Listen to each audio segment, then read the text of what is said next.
Sonic the Hedgehog 1. Quite the silly little game we have here. Came into immense praise by critics and soon-to-be fans alike. Praise for its fast-paced gameplay, mind-blowing visuals, and soundtrack. But nowadays it's seen as one of the most mediocre games in the entire series, barely scratching anybody's top 10 list, including my own. But one consensus that's always stayed consistent is that its zones are, well, inconsistent in quality.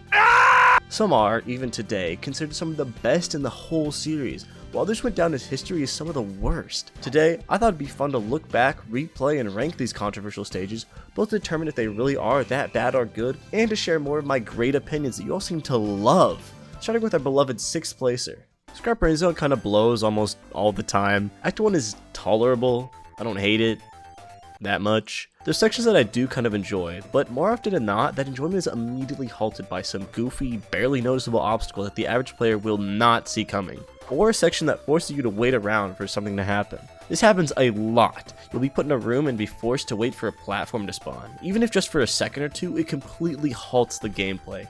Act 2 is all the good and bad parts of Act 1 on crack. The beginning section is honestly really fun, I can't lie. I like spinning around on these weird ball things, but after that the stage gets incredibly annoying. The ruthless traps are up to 100%, and it's honestly just a pain of a stage to get through. I get it's supposed to be Eggman's evil lair, but I don't even think he's getting out of here alive.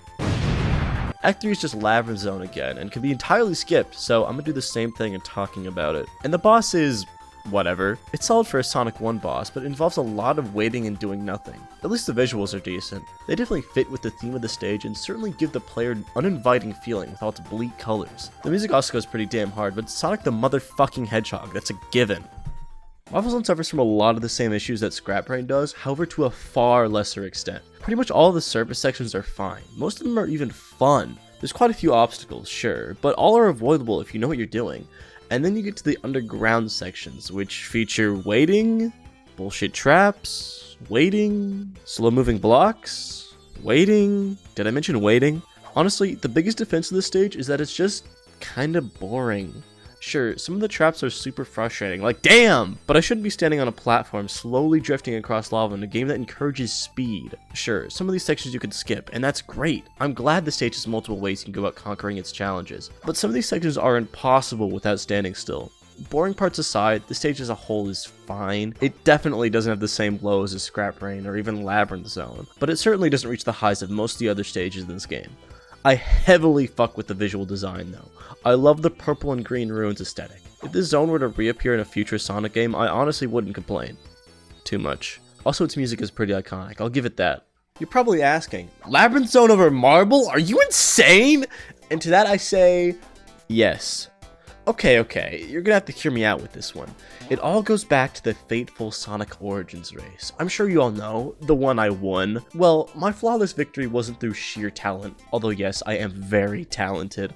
I practiced long and hard for that race, specifically on one stage, Labyrinth Zone. I studied and studied the fastest ways to beat this infamous level. I played so much that getting through this stage was like second nature to me. The skips, the techniques, it all culminated in me in surpassing Shell and ensuring my victory. Okay, but like actually, none of these stages are that bad.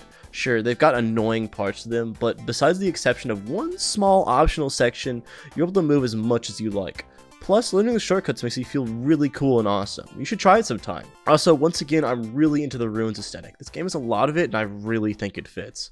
Spring Road Zone is pretty fun at times. I think once you figured out how to maintain your speed and understand the level design enough not to get screwed over by it, this set of levels is a pretty dang good time. There are plenty of slopes to launch yourself off of, lots of quick reaction platforming segments, and a decent amount of challenge. However, the stage, of course, isn't without its faults. There's quite a few, and by quite a few I mean a shitload of sections that require a lot of sitting around, and waiting, and maybe getting hit by a bee, and waiting, and you get the point. This drags what I would say is a perfectly good stage down a ton. Why they added these parts, I do not know. There's also a bunch of silly little spike traps that make me want to rip my hair out. Besides all that, I don't have too much to say about this one. I like the visual design of the zone, although it's a bit lacking compared to most of the others in my opinion. Music is pretty good though.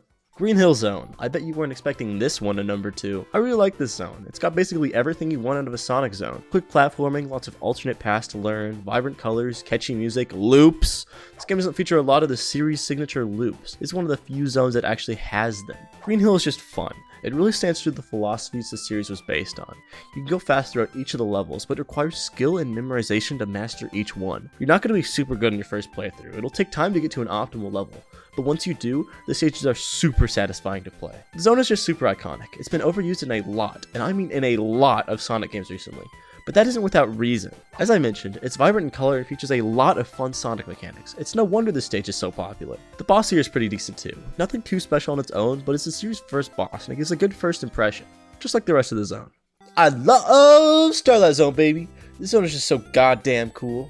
First of all, this is the first city level in the entire series, and baby, let me tell you, I am a sucker for city levels. I feel like there's a lot of interesting stuff you can do with them, and Starlight Zone does quite a lot of those things. This is also the second of 2 zones that utilizes loops in this game. It's got 3 different variations of them too, which I think is pretty cool.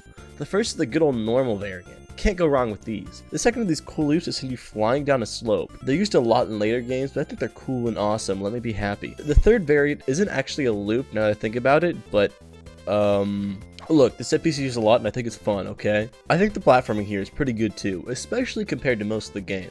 You aren't forced to wait around in any section, at least for more than half a second, and generally it flows pretty well. The boss here is probably the most fun in the game too. You use these seesaw things to launch Sonic at Robotnik. It's honestly a blast.